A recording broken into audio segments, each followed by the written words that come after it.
cum faci? De ești așa de dragă, iubita mea. Sunt copleșită toată. Aș vrea să-mi predai, ca la elev, în termeni sacri, totul ce-i un meu. Sunt disipată în a tale stele, atât încât îmi pare că-s rebele. Mi le-aș culege ca pe pietre fără seamăn mie, spre a le oferi înapoi tot ție în poezie. Nu pot de tine, mor și înviez.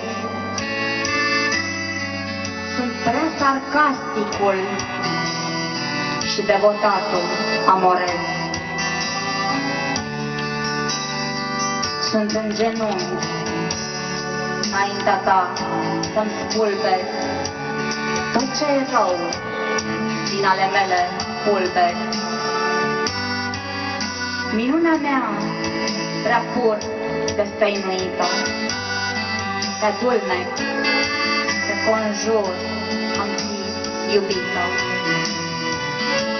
Îmi despletesc amele plete către tine,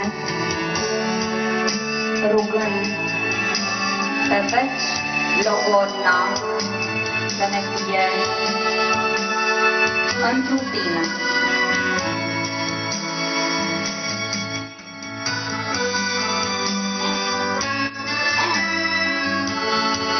Acum e gărgărița, trebuie să ducă ceva aparte sau tot acolo?